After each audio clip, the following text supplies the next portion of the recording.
in the book you talk about the baggage you're carrying from who your parents were as people and the relationship you had with your dad, or you have with your dad, and how that sort of influenced who you are as a person. Is your relationship, I mean, and I love the fact that you say, I don't have daddy issues. Yeah. But for most daughters, dads are like a really big deal, right? Is that, you know, what part of your personality comes from there? My green eyes. Definitely dad. He's a good man. He does not fit into the construct of he's got ambition and force and power. And he's not that guy. He's a God-loving man. He's right now doing his Umrah. He loves his presence and company with Allah, his Almighty. He enjoys that. Who am I as another human being who's just co-inhabiting the space to tell him this is not by my standards and that's why you're not a good dad to me? I think if we're just more empathetic about human beings for who they are and the choices that they make and allow them to be, I think we will be able to see a different side to them, and not a different side from their perspective, but a different side from our perspective. Because I feel most of us function with a bias. This doesn't work for me, so no, but you should be different. You've mentioned beatings in your book. You haven't specifically talked about it. And I remember some paragraphs were removed also. Oh. Because I used to be beaten black and blue. But this man was a silent man. He was a silent man. He never said anything. He still doesn't say anything.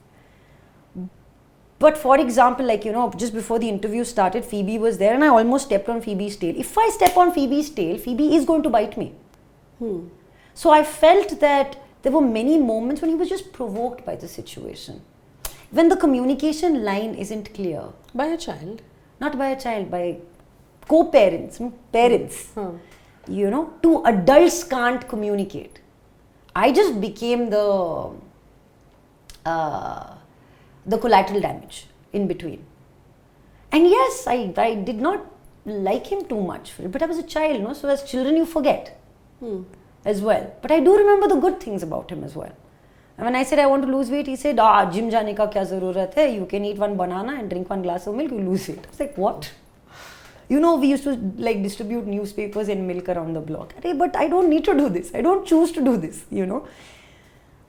I'm not telling him that he's okay for doing what he did. I'm just giving him like a...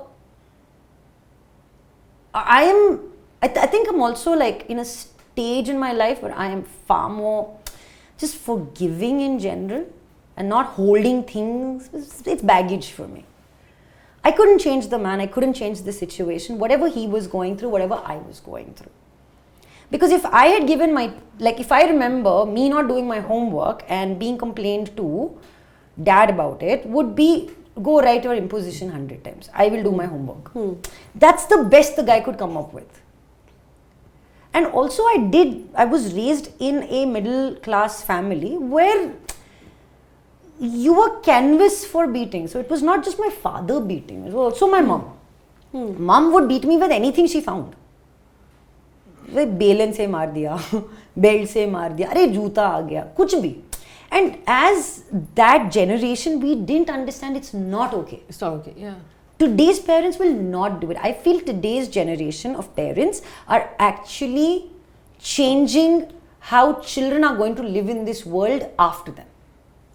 But I think there was a large part of our families and a large part of the way they were raised that children should be good. They should be perfect. There was no scope for mistakes.